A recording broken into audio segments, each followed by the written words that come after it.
Hello, कैसे हैं आप सब। मैं आपका मेंटोर और आप देख रहे हैं लर्न इंग्लिश विदाउट रूल्स का एक नया और फ्रेश सेशन। आज मैं जिस एपिसोड को लेकर के उपस्थित हुआ हूं, मैं बात कर रहा हूं मिरर ऑफ कॉमन एरर के सॉल्यूशन की, जिसमें पिछले दिन मुझे याद है कि मैं आर्टिकल करा रहा था।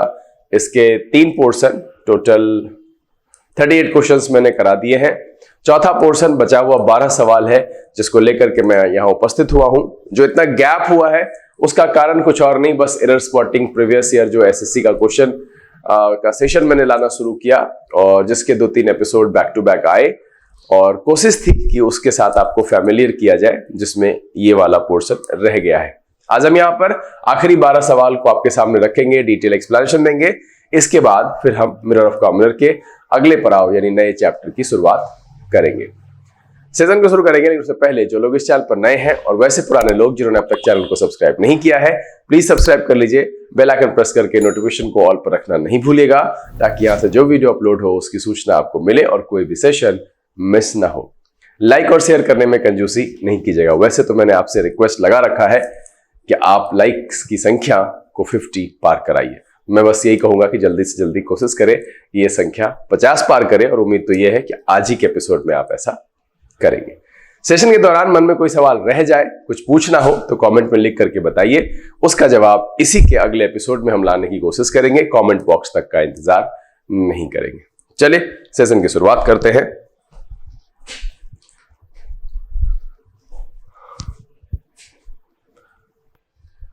लर्न इंग्लिश विदाउट रूल्स के सेशन में एक बार फिर से आप सबका तहे दिल से स्वागत है। उम्मीद है आप सब तैयार हैं। तो चलिए फटाफट सेशन की शुरुआत करते हैं और लेते हैं 39वां सवाल, और आपका समय शुरू होता है अब।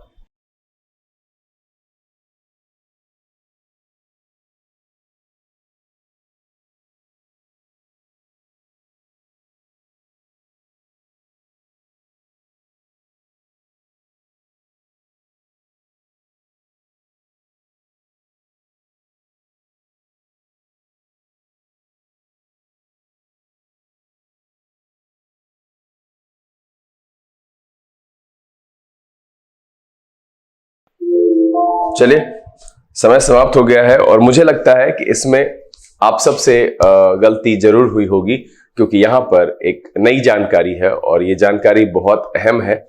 क्या है कि जैसे आपने देखा होगा कि सुपरलेटिव डिग्री से पहले आपने पढ़ा है कि हमेशा सुपरलेटिव डिग्री के एडजेक्टिव से पहले द का प्रयोग किया जाता है। तो आपका ध्यान यहां गया भी नहीं होगा कि this is the most important question which you have to prepare very carefully, है ना। अब देखिए कि अगर हम, जो इंपॉर्टेंट पॉइंट है ध्यान दीजिएगा, कि अगर हम डिग्री पढ़ रहे हैं, एडजेक्टिव की बात कर रहे हैं, तुलनात्मक अध्ययन कर रहे हैं, पॉजिटिव, कंपैरेटिव एंड सुपरलेटिव की बात कर रहे हैं, जहां पर हम चीजों की तुलना आपस में कर रहे हैं, वैसी परिस्थिति में जब सुपरलेटिव डिग्री लिखा जाता है तो उसके पहले द का प्रयोग किया जाता है। जैसे मच, मोर एंड मोस्ट। तो मोस्ट जो है वो सुपरलेटिव डिग्री को रिप्रेजेंट करता है, और उसके पहले हम द का प्रयोग करते हैं। लेकिन अगर मोस्ट के पहले अ लिखा जाए, अ मोस्ट, तो उसका मतलब कुछ और नहीं, वेरी होता है। वेरी, बहुत। जी हां, अगर, और ये किस परिस्थिति में लिखा जा सकता है? जब तुलनात्मक अध्ययन ना किया गया हो। मतलब है कि तुलनात्मक तौर पर मुझे किसी चीज को यूनिक, सबसे बेहतरीन, द बेस्ट का जो है भाव नहीं रखना हो, वैसी परिस्थिति में हम मोस्ट से पहले अ का प्रयोग करते हैं, और उसका साधारण मीनिंग होता है वेरी, यानी बहुत। ध्यान रखिएगा, ठीक है, कि अगर हम ऐसा लिख रहे हैं द मोस्ट, तो ये डिग्री को रिप्रेजेंट करता है और सुपरलेटिव को रिप्रेजेंट करता है। आपको पता है ना, सुपरलेटिव को रिप्रेजेंट करता है। लेकिन अगर हम लिखते हैं अ मोस्ट, तो इसका मतलब होता है वेरी, ठीक है। तो यहां पर जो है, चूंकि तुलनात्मक अध्ययन नहीं किया गया है, इसलिए द का नहीं अ का प्रयोग होगा। ध्यान दीजिएगा। और मुझे लगता है कि इस क्वेश्चन में सबसे गलती हुई होगी। मैं चाहता हूं कि कमेंट में लिख करके आप मुझे बताइए कि क्या आपको ये पता था, ये नई जानकारी थी आपके लिए या नहीं थी। सिंपल सी बात, मैंने जो बताया कि अगर हम तुलनात्मक स्तर पर कहना चाहते हैं यूनिक, द बेस्ट, सबसे सुप्रीम क्वालिटी, तब लगाते हैं सुपरलेटिव डिग्री से पहले द, यानी कि मोस्ट के पहले द लगता है। लेकिन अगर मोस्ट के पहले अ लगा हुआ है तो इसका मतलब है वेरी। सिंपल, साधारण मीनिंग है बहुत। ठीक है, तो यहां पर क्या है कि this is a very important question which you have to prepare very carefully. तो यहां पर जो है कुछ ऐसे नहीं है कि सारे क्वेश्चंस में से सबसे इंपॉर्टेंट है, ऐसा कोई भाव दिया ही नहीं गया है, इसलिए वहां पर द हटा के ए लगेगा और इसीलिए इस सवाल का जवाब क्या हो जाएगा, ऑप्शन नंबर बी। चलिए अगला सवाल और आपका समय शुरू होता है अब।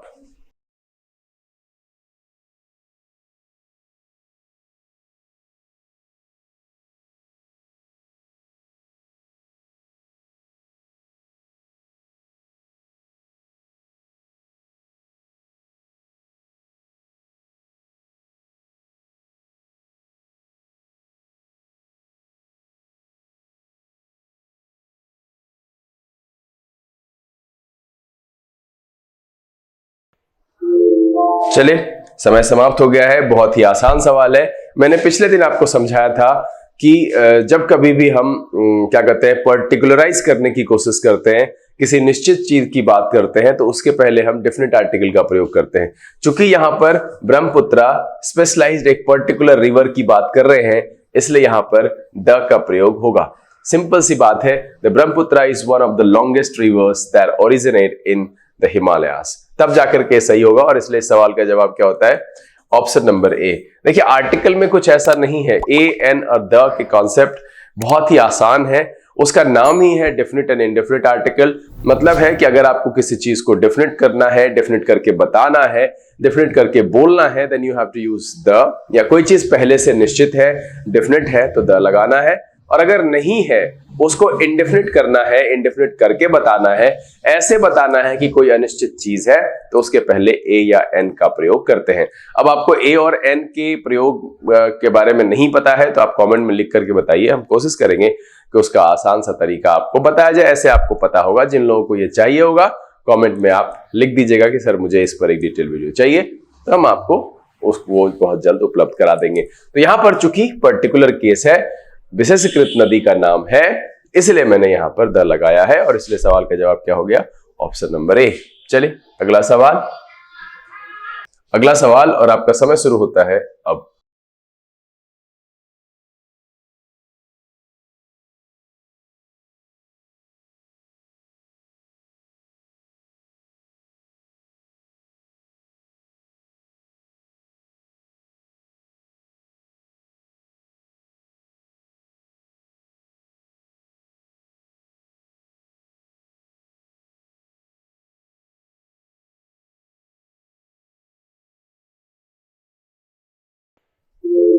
चलिए समय समाप्त हो चुका है और ये सवाल भी ठीक पिछले सवाल की तरह है।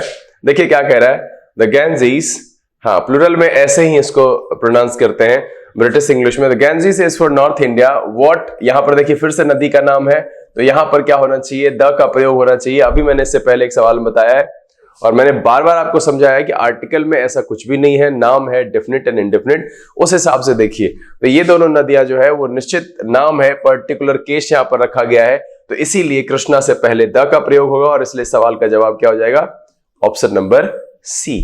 चलिए अगला सवाल और आपका समय शुरू होता है अब।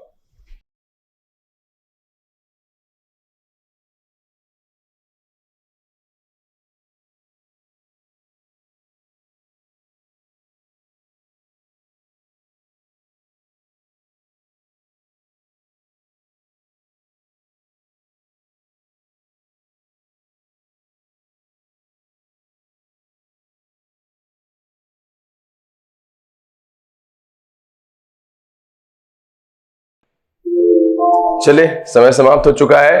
कह रहा the first European sailor to come to India in modern times was Vasco da gamma.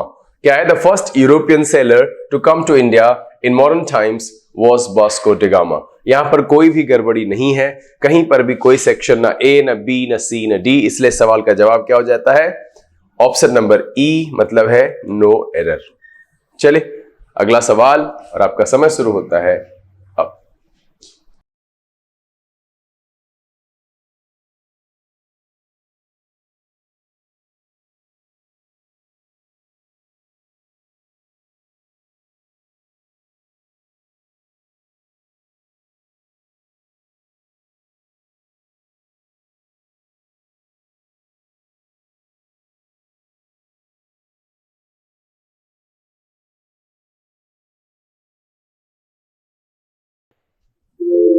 चलिए, समय समाप्त हो चुका है।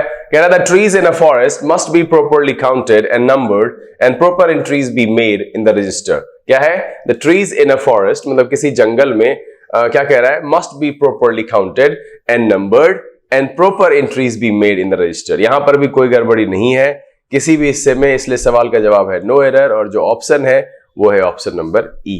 चलिए अगला सवाल, और आपका समय शुरू होता है अब।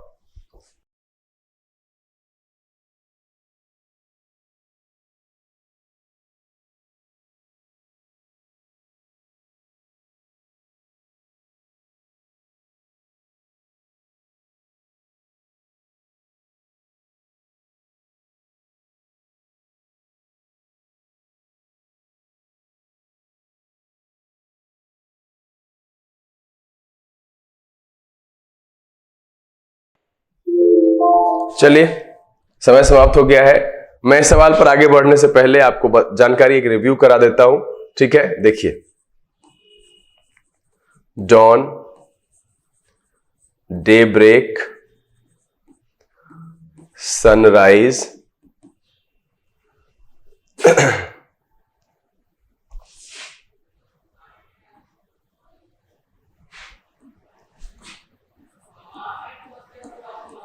Sunset, noon, night, etcetera.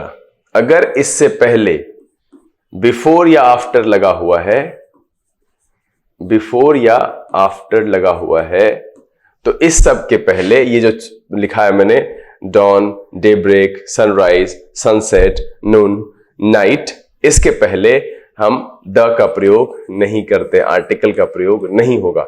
मतलब है इस दोनों के बीच में यहां पर जो है, यहां पर द का प्रयोग यानी आर्टिकल का प्रयोग नहीं करते हैं बीच में, यानी बिफोर आफ्टर के बाद, daybreak, sunrise, sunset, noon, night से पहले नहीं करते हैं। कह रहा है the principal asked the girls to return to the hostel before, यहां पर ये द का प्रयोग नहीं होना चाहिए। Before sunset, before night, before noon, before daybreak, before dawn. ध्यान दीजिएगा, the principal asked the girls to return to the hostel before sunset, इसलिए सवाल का जवाब क्या हो जाएगा? Option number D. Note down कर लीजिएगा, ध्यान में रखिएगा। अगला सवाल, और आपका समय शुरू होता है अब।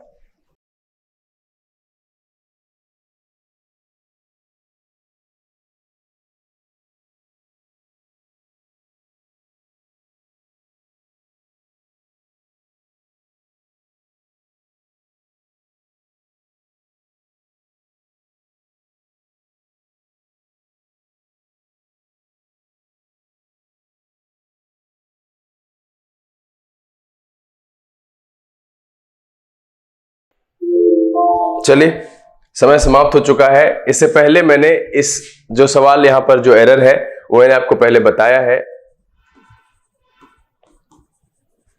इन trouble, in confusion, in debt, in detail, इसके बीच में कहीं पर भी ए का प्रयोग नहीं होता है। ये गलत है, ये मैंने आपको पहले बताया था। मुझे लगता है आप देखिएगा दूसरे एपिसोड में, पहले या दूसरे एपिसोड में कहीं पर मैंने इसकी चर्चा की है। सवाल नंबर 15 से 20 में, कहीं पर 15 से 20 के बीच में होगा कि I found himself in trouble, in a trouble नहीं होगा। ठीक है, यहां पर सीधा सीधा है। वैसे भी ये सभी इडियोमेटिक है, आप अगर पढ़ेंगे पेपर, न्यूज़पेपर रीडर है, रेगुलर रीडर है, तो आपको ये आसानी से समझ में आता है कि भैया he found himself in a trouble नहीं, in trouble when he saw no rickshaw outside the station. तो यहां पर क्या हो जाएगा इस सवाल का जवाब? Option number B. देख लीजिएगा, अगर आपने नहीं देखा है एपिसोड 1, 2 और 3, उसको देखिए, बहुत सारी जानकारी मिलेगी, उस पर आधारित ही अगला सवाल होता है। तो आप पहले अगर यहां नहीं देखे तो आप इसको देख लीजिए, इसके बाद बचे हुए 3 को देख लीजिएगा। चलिए अगला सवाल, और आपका समय शुरू होता है अब।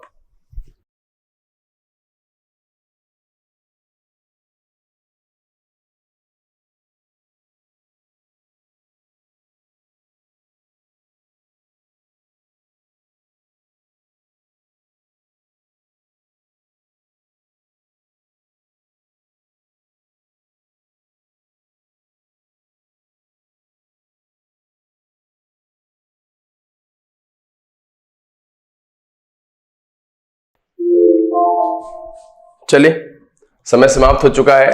फिर यहां पर क्या है कि अभी मैंने चर्चा की है कि इन डिटेल, इन डिफिकल्टी,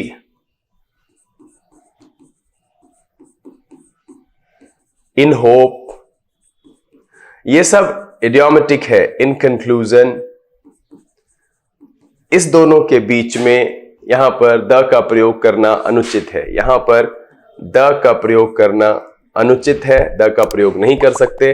कहा he said that he did not feel any need to discuss the episode in detail. यहां पर इन द डिटेल नहीं, फिर से ये इडियोमेटिक है कि in detail, in difficulty, in hope, in conclusion, इस तरीके से प्रयोग होता है। मैंने जस्ट आपके सामने एग्जाम्पल रखा है। जब आप न्यूज़पेपर पढ़ते हैं, जब आप बार बार क्वेश्चन प्रैक्टिस करते हैं, तो ये सारे संदर्भ आपके सामने आते हैं और बस उसको ध्यान में रखना है कि किस तरीके से इसको इस्तेमाल किया जा रहा है। रटने की जरूरत नहीं है, हर चीज रटा नहीं जा सकता है, बट आप अभ्यस्त होने की कोशिश करो, उसके साथ एक कनेक्शन स्टैब्लिश करने की कोशिश करो। प्रत्येक दिन आधा घंटा 45 मिनट जो है कोशिश करो कि इंग्लिश के साथ रहा जाए, उसको पढ़ा जाए, सुना जाए, कुछ चीजें सॉल्व की जाए, तब जाकर के धीरे धीरे आपकी पकड़ इस पर बनेगी। तो यहां पर सीधा सीधा ये कॉमन है, इडियोमेटिक है कि इन डिटेल होता है, ठीक है, इन द डिटेल नहीं होता है, इन डिफिकल्टी होता है, इन होप होता है, इन कंक्लूजन होता है, इन डेंजर होता है। तो इस तरीके का जो है वो आप ध्यान रखिएगा कि इसके बीच में हम प्रयोग नहीं करते हैं। इसलिए इस सवाल का जवाब क्या है? Option number D. चलिए अगला सवाल, और आपका समय शुरू होता है अब।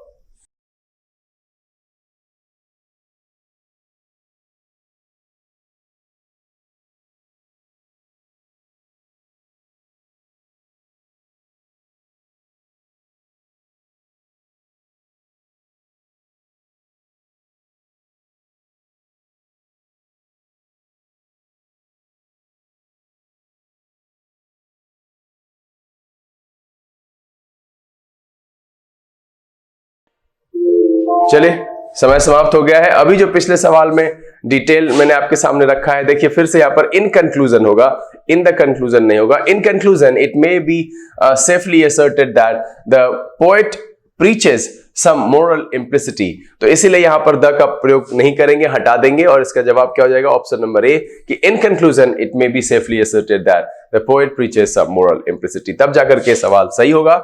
आंसर क्या हो जाएगा? ऑप्शन नंबर ए। चलिए अगला सवाल, और आपका समय शुरू होता है अब।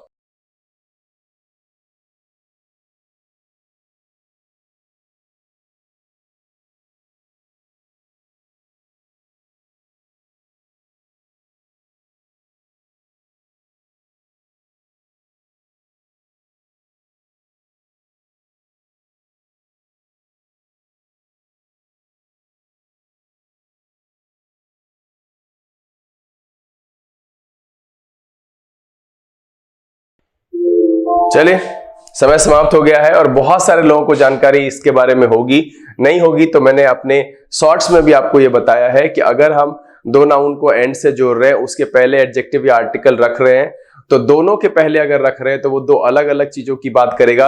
एक के पहले अगर रख रहे हैं तो वो सिंगुलर होगा, और एक ही इंसान की बात करेगा, अलग अलग क्वालिटी उसमें ऐड करेगा। कह रहा all the staffs of this office hold the view that mister Sinha. अब यहां पर एक ही इंसान है, मिस्टर सिन्हा की बात हो रही है, is a very wise and, यहां पर ये होना चाहिए, नहीं होगा ना, एंड इंटेलिजेंट, क्योंकि मिस्टर सिन्हा के बारे में ही वाइज कहा जा रहा है, उन्हीं के बारे में इंटेलिजेंट कहा जा रहा है। तो एक ही इंसान के दो गुण की बात की जा रही है यहां पर, तो दूसरा वाला एन यहां प्रयोग नहीं होगा, और इसीलिए इस सवाल का जवाब क्या हो जाएगा? ऑप्शन नंबर डी, है ना, कि दो अलग अलग आर्टिकल या एडजेक्टिव का प्रयोग करते हैं तो दो अलग अलग नाउन को सूचित कर देता है, दो अलग अलग इंसान की बात कर देता है। अगर हम एक दो एंड से जोड़े, तीन एंड से जोड़े, लेकिन पहले वाले के पहले सिर्फ आर्टिकल या एडजेक्टिव रखे, तो वो किसी एक ही इंसान के गुण की बात करता है। अगर हम कहते हैं टीचर, गिटारिस्ट, स्टूडेंट, तो मतलब है कि वो एक ही इंसान है जो टीचर भी है, गिटारिस्ट भी है और स्टूडेंट भी है। तो अगर हम सबके पहले लगा दे तो फिर ये तीन अलग अलग इंसान हो जाएगा। तो इसीलिए यहां पर जब वाइज कह रहा है मिस्टर सिन्हा के बारे में, तो इंटेलिजेंट भी उसी के बारे में कहेगा, तो यहां पर ये एन लगाना गलत है। चलिए सेकेंड लास्ट क्वेश्चन, आपका समय शुरू होता है अब।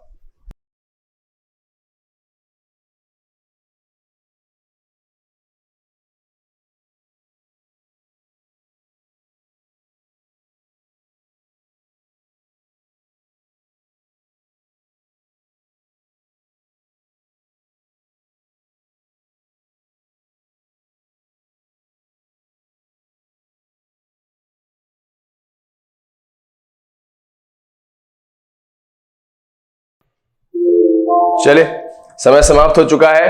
कह रहा the man is the only creature that is endured with the power of speech. अब देखिए, जब संपूर्ण मानव जाति का बोध होता है तो उसके पहले द का प्रयोग नहीं करते। आपने कई बार सुना होगा man is मॉर्टल, man is a social animal. तो हम मैन का प्रयोग संपूर्ण मानव जाति का बोध कराने के लिए ऐसे ही करते हैं, उसके पहले आर्टिकल का प्रयोग नहीं किया जाता है। तो यहां पर से द हटा देंगे, तब जाकर के सही हो जाएगा। और इसलिए इस सवाल का जवाब क्या हो जाएगा? Option number A, man is the only creature that is endowed with the power of speech. तो यहां पर द का प्रयोग करना निरर्थक है।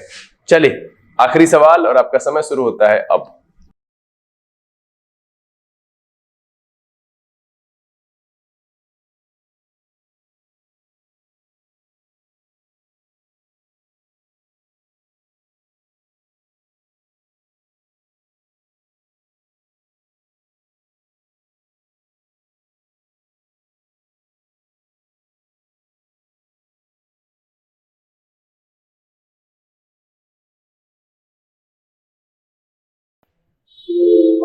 चले, समय समाप्त हो चुका है। कह रहा है it is very difficult two point out the number of the creatures living on the earth. क्या है? It is very difficult two point out the number of the creatures living on the earth. यहां पर क्या है कि जो बातें कही गई है किसी भी पॉइंट में, ए में, बी में, सी में, डी में, कहीं पर भी कोई गलती नहीं है। इसलिए सवाल का जवाब क्या है? No error. और जो ऑप्शन है वो है ऑप्शन नंबर ई। क्या है? It is very difficult two point out the number of the creatures living on the earth. कोई भी गड़बड़ी नहीं है, इसका जवाब है नो एरर। उम्मीद है कि आर्टिकल के ये 50 क्वेश्चन का सफर आपके लिए काफी मजेदार रहा है, बहुत कुछ सिखाने वाला रहा है। अगर आपने इसके पहले के 3 एपिसोड नहीं देखे हैं तो यहां पर वीडियो समाप्ति के बाद अगर आपको अभी मन करे तो उसमें से एक एपिसोड अभी देखिए, या फिर आगे के लिए आप बाकी बचे हुए 3 एपिसोड जो 38 क्वेश्चंस हैं आप उसको भी सॉल्व करें। बहुत सारी पॉइंट्स, बहुत सारी नई नई जानकारी वहां पर आपको मिलेगी और फिर भविष्य में कभी आर्टिकल से रिलेटेड सवाल पूछा जाएगा तो आप आसानी से उसको सॉल्व कर पाएंगे। बहरहाल उम्मीद तो यह है कि ये छोटा सा सेशन जो कुल 12 क्वेश्चन का था आपको बनाकर मजा आया, आपने अच्छे अंक प्राप्त किए। तो सबसे पहले अपने द्वारा प्राप्त किए गए अंक कमेंट में लिख करके मुझे बताइए और ये वीडियो आपको काफी पसंद आया। अगर ये वीडियो अच्छा लगा आप इसको लाइक कर दीजिए। अब तक चैनल सब्सक्राइब नहीं किया है तो प्लीज सब्सक्राइब कर लीजिएगा। बेल आइकन प्रेस करके नोटिफिकेशन को ऑल पर रखना नहीं भूलेगा। समय यहां से बिता लेने का, बहुत जल्द इस तरह के एपिसोड के साथ फिर आपके सामने उपस्थित होंगे। तब तक के लिए आप घर में रहिए, अपना और अपने परिवारजनों का ख्याल रखिए, खुश रहिए, मस्त रहिए, लेकिन पढ़ते लिखते जरूर रहिएगा। लर्निंग विदाउट रूल्स के सीजन से this is BK Singh signing off. Keep reading, keep practising. Thank you, God bless you.